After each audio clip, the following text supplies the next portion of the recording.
Tonight on NJTV News, the Senate's in session, set to tackle bills Christie's already vetoed, and then some. But just how much can they accomplish with Christie out of state? The pilot program preventing homelessness among the disabled, elderly, and chronically unemployed has expired. The Senate leader wants it reinstated permanently, arguing caring for them once they're homeless costs even more. And a father-son tale with a soaring score, a killer cast, a director named De Niro. Forget about it. The Bronx Tales coming to the paper mill. Those stories and more next on NJTV News.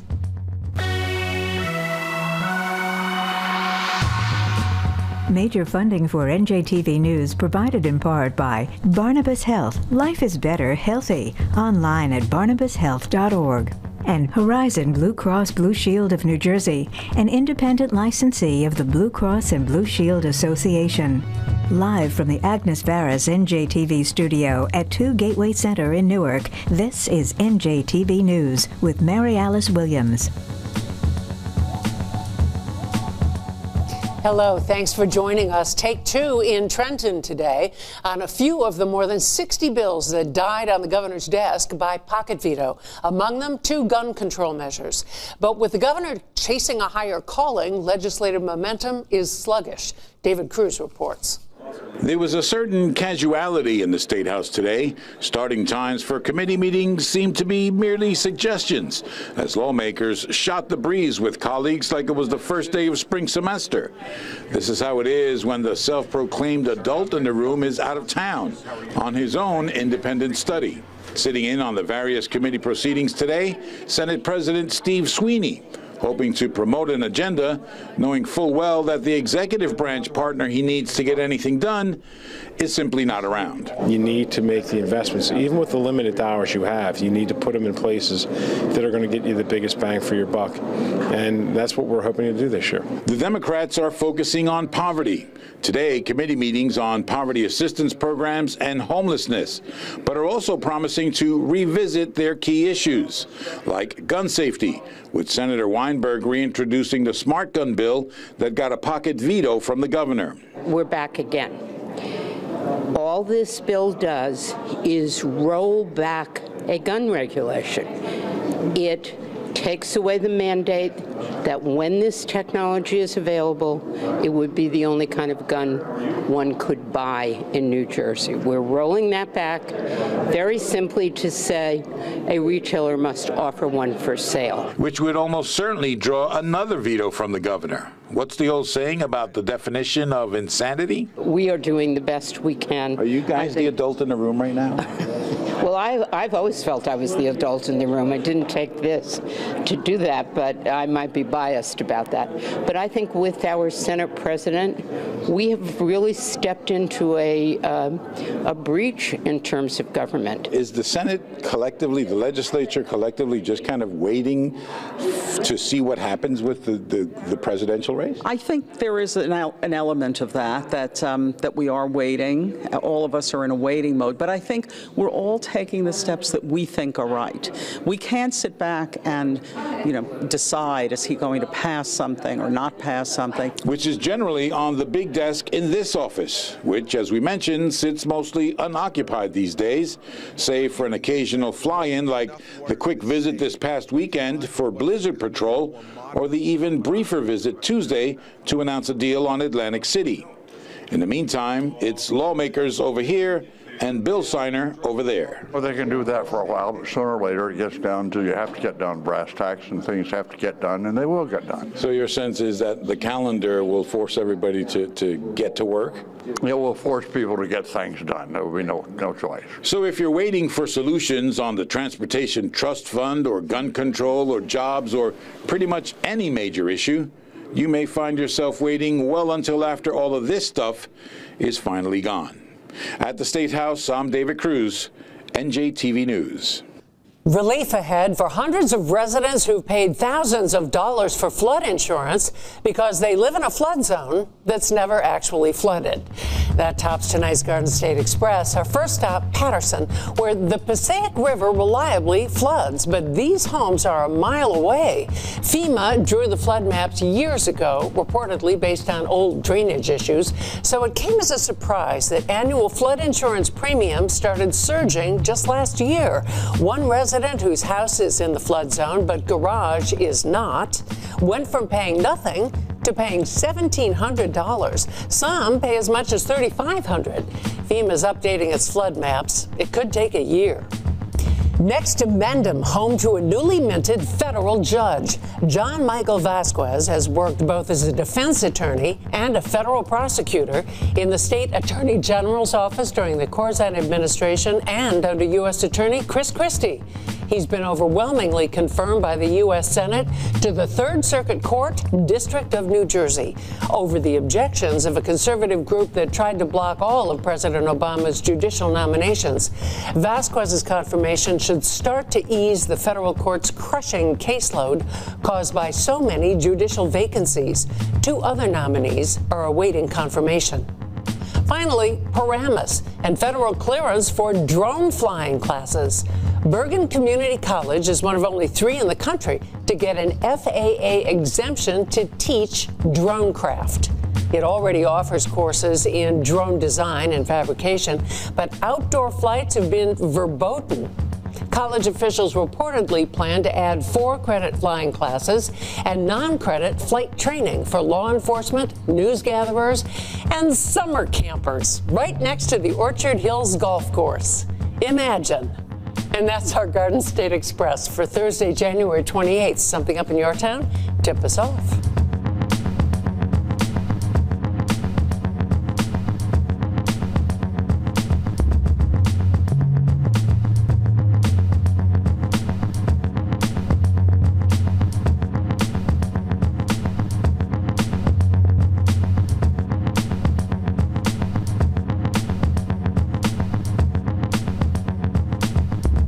This week, teams of NJ Counts volunteers are fanned out across the state trying to get a handle on the number of homeless in train stations and tent cities, in shelters, and in the elements. Their number may be growing since a program providing temporary housing assistance was shut down.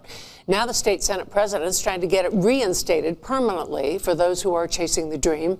Brenda Flanagan reports. And there are people that are homeless now because of what they did.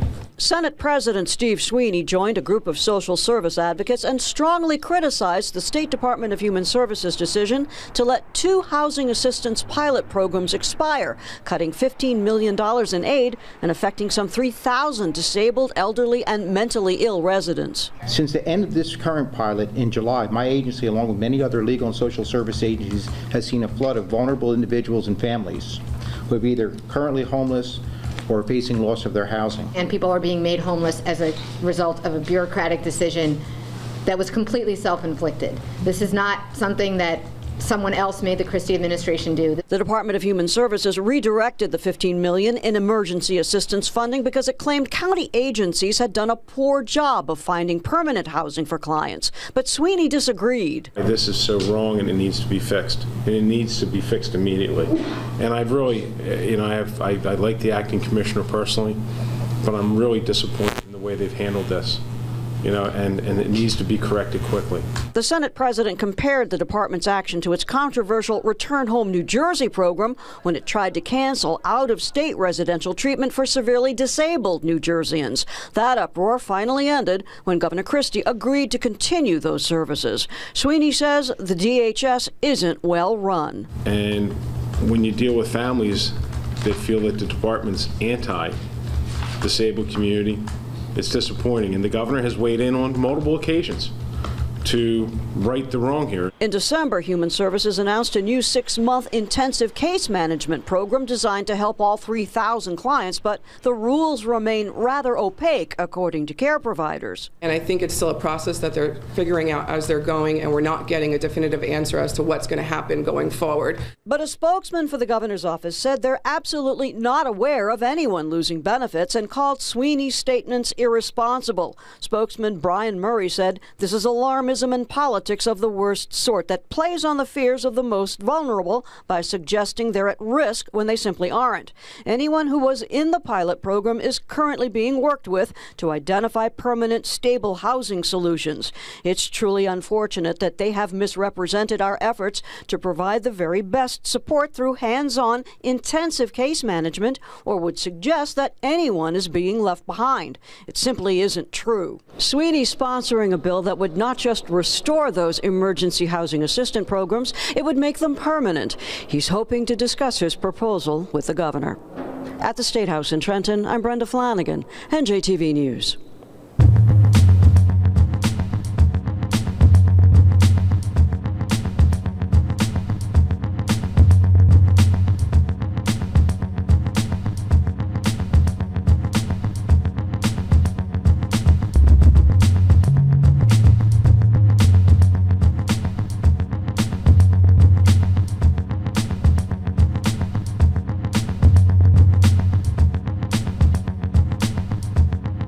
New Jersey's efforts at criminal justice reform have gotten national attention for cutting its prison population by 26% since 2000, by easing sentencing, by opening drug courts and reentry programs, and investing in mental health services. Tonight, a lesser-known program that helps inmates not when they get out of jail, but while they're still in. Michael Hill reports. East Jersey State Prison. It was home for most of Boris Franklin's 11-year incarceration for a deadly drug deal. You know, you sell drugs and this is the way out of poverty. Evilise Bibi Gillestra spent 13 years in prison for a shooting. It was a self-discovery process as well.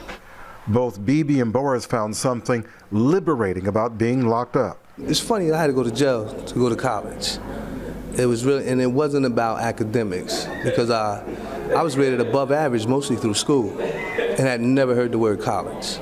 Through the multi-foundation funded NJ STEP, or New Jersey Scholarship and Transformative Education in Prisons Consortium, in conjunction with the State Corrections Department and Parole Board, Boris and Bibi went to college in prison and earned associate's degrees. NJ STEP is a group of 9 New Jersey colleges and universities that sends volunteers and instructors behind bars to teach. I maintain like a 3.9 GPA. Upon release and if accepted, former inmates can enroll at Princeton or a handful of community colleges. And it was a big deal. I mean, I was excited about being able to go to college. We was learning new stuff. We was reading new things. So Rutgers has given me that ability to set my own path. Bibi and Boris are pursuing degrees at Rutgers through its Mountain View program. Rutgers history professor Donald Roden founded Mountain View after he began volunteering behind bars in 2002. This is just one small step toward reform and toward social justice. Because I've been really hopeful as well. Last year, President Obama came to Rutgers, Newark, and praised its reentry program. Compared to the size of the prison population, this program is relatively small, but it says it has a huge impact, and it's going noticed. We have really been intentional about trying to create a model, a transportable model, learning as we go, lots of growing pains and lessons along the way that then we're looking to be able to bring to other places. And we've been asked by several different states. NJ STEP and Mountain View say only 5% of their students go back to prison. 2 have received Truman Scholarships, including Walter Fortson, who had a successful business while attending Temple University and then turned to drug dealing because it was more profitable. I think that the program helps to mitigate the stigma that goes with incarceration and allows people to get back on their feet and start a new life, and that is good for the state of New Jersey and for society. Bibi says she plans to work with ex-offenders. Boris crisscrosses the country to do motivational speaking about prison life and more. This one at the Global Center for Advanced Studies. We're going to try to get through these situations like men. We're not going to become savages in this point. And it became a sense of calm. He shares his own story of being unchallenged in school once his family moved from Piscataway to New Brunswick. They'll give you a bunch of dates, tell you to remember some stuff, and it'll be based on whether or not you got a good memory. There will be no cognitive challenges whatsoever. Boris says he's already forming a nonprofit to target underserved communities and the results of not being trained to think, of being overwhelmed emotionally, but too immature to make smart choices. Some individuals don't like what it's like to be not only a young black man, to be a young black man and afraid. It's not really socially acceptable in that community. You know, so it boxes individuals into a certain set of behaviors that keep them essentially juvenile. Boris says he intends for the school-to-prison pipeline to become the school-to-college-to-career pipeline. Michael Hill, NJTV News. For today's NJTV News question, do you think inmates should be given the opportunity to obtain a college degree while incarcerated? Share your thoughts with us on our Facebook page or tweet us. I absolutely believe they should. If our goal is to get them back into society, they're going to need that. If there was research that showed the money spent in obtaining a college degree for an inmate resulted in lower future costs, then yes, I would say maybe that would be okay. The more education, the better it prepares them for life outside.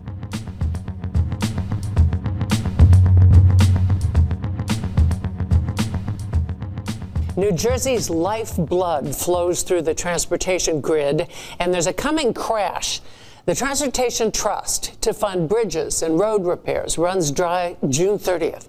NJ Transit's depleted operating budget, supplanted by the take from turnpike tolls, could also run dry in June, and its unionized transit workers could strike as soon as March.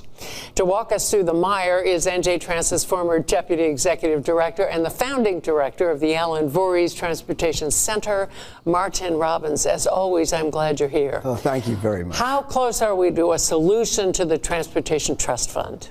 Well, maybe. I think that the legislative leaders have a very good idea of what they want to propose. 25-cent gas tax. Yes. Yes, and they're just quarreling about or discussing some details there. Still going to be a tough sell. But it will be a tough sell. And the trouble is that it doesn't seem to sink in to the public about what's needed. We are so far behind in terms of financing transportation capital that the 25 cents is inescapable. And because we've really shortchanged transportation capital for at least a decade or more. And the longer we put this off, the more is needed in order to, because there's a couple of different factors. One is Mother Nature has an effect on public facilities, wears them out. They have to be modernized and improved. And then the second part of it is that New Jersey has an economy that constantly changes and people's needs change. And the transportation system has to anticipate those, or at least catch up, and that doesn't, and that hasn't been happening enough with the limited amount of money that we have. The ARC tunnel, the famous ARC tunnel, was canceled, and since then, the Turnpike Authority has been giving toll money to NJ Transit to supplant their budget. I was surprised to see that the NJ Transportation operating budget was cut by 90%, from $300 million to $30 million. How did that happen? Well, the way it happened was the two things interacted.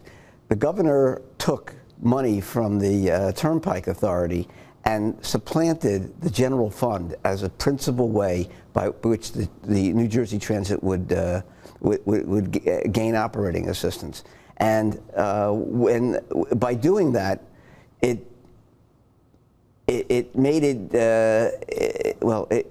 it put New Jersey Transit in a very, very vulnerable position, because the Turnpike money is only good through this June, and then it could stop. There's some indication that maybe a portion of it, less than 50%, may be coming to New Jersey Transit, but it's going to leave a huge budget deficit, and the governor has stopped using the general fund, and so the whole budget is constructed around that assumption. So New Jersey Transit is in an extraordinarily difficult position. And now they're facing a union worker strike. Right. The union workers have not had a contract in 5 years. It's all part of the same piece. A lot of things have been pushed off, like the proper funding of New Jersey Transit operations. The labor negotiations are, in the case of rail, are now 5 years after the expiration of the contract. With that comes the threat of not only a threat of a strike, but the threat of lots of retroactive pay that's going to be incorporated in any settlement, either before a strike or after a strike. That's going to entail a lot of financial responsibility for New Jersey Transit to make matters worse in this year.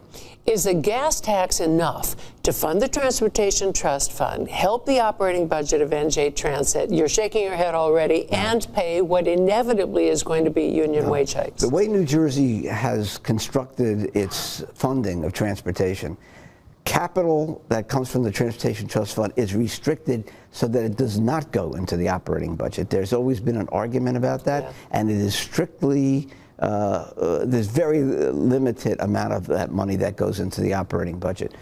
So what you have is a separate stream of revenue that has been toyed with for the last 5 years that is now seriously in jeopardy. What I'm hearing is doom, Dr. Doom. I have been very worried for many, many months as we approach this moment in time. Let's change the subject. The new Gateway Tunnel, the Gateway Development Corporation has been formed, and NJ Transit doesn't have a seat at the table. What does that mean to you? I'm worried about that. I can't figure out why that has happened. It seems to me that NJ Transit is such a dominant operator, particularly where the new tunnels are going to be involved. It operates at least 80%, while Amtrak operates less than 20%. And yet NJ Transit is not at the table. It doesn't make sense to me. I wish they had constructed it differently. I'm waiting to see how it really all plays out. Maybe it will be acceptable, but I'm worried about that. Very quickly, your advice to the new, whoever it is, NJ Transit Executive Director. Take a deep breath. Call me. It's going to be a very difficult period. I mean, at least the Gateway thing has been sort of settled. That at least is one major issue off the table. But the other ones that we were talking about, the strike, the operating budget, and the Transportation Trust Fund, those are all nail biters, and they're going to have their outcome will have a tremendous effect on the sanity of the next executive director.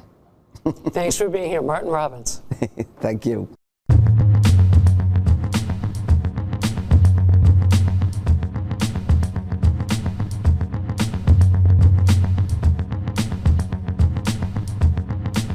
An Italian-American teen torn between the father who raised him and a mobster who captivates him. Sound familiar?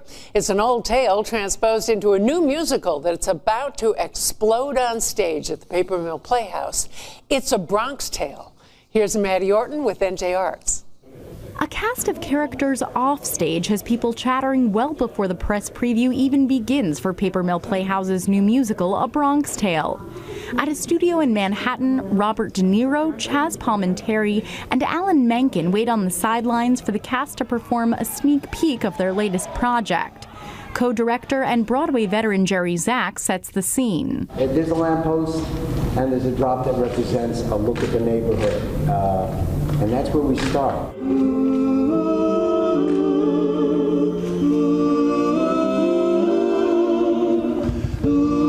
It's 3 a.m. in the Bronx, New York. The show tells Chaz Palminteri's semi-autobiographical story about a young boy growing up in the Bronx who witnesses a murder. He's torn between his father and the father figure he finds in the mob boss who committed the crime. Let's bet the bomb.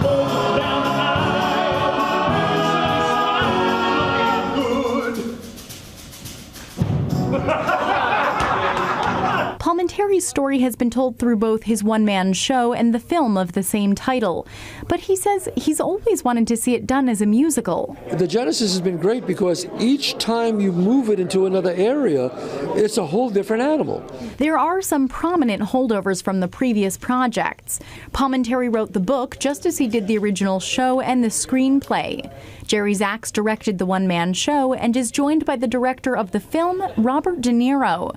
De Niro says he's always agreed the story would make a terrific musical, though the medium's not his typical territory. We decided that we would co-direct it, so it took some of the stress off me or some of the pressure off me, but also enabled me to actually be part of something in a nice way where I can learn, actually, so it's been great.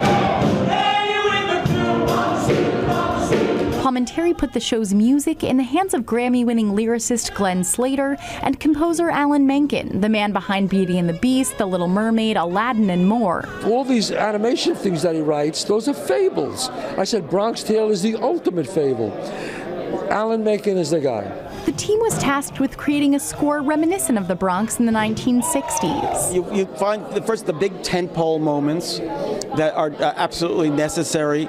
You know, the father and son bonding moment, the moment where maybe the boy has to make a choice between his father and Sonny, and then as you fill in those moments, you then find the interstitial moments between them. What's the sound of the Bronx? We wanted to get the lingo right. We wanted to make sure the accents were right. The way they'd import some Italian into what they're saying. We wanted to get all that to make it as authentic as we possibly could.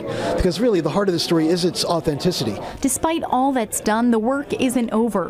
As the hubbub of the show's press preview winds down, the cast and creatives gear up for all that's still to come.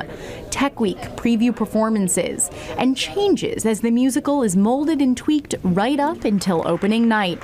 In Manhattan, I'm Maddie Orton, NJTV News. A huge bang rattled dishes and nerves up and down the state and sent a buzz through social media. Earthquake? U.S. Geological Survey says nope. Sonic boom? Joint Base McGuire-Dix Lakehurst says it doesn't have aircraft capable of breaking the sound barrier. The 177th Air National Guard does, but they weren't flying. NORAD, however, has no indication of a sonic boom, but it got your attention. I'm Mary Alice Williams for all the men and women of NJTV News. Thanks for being here. We'll see you tomorrow. Boom.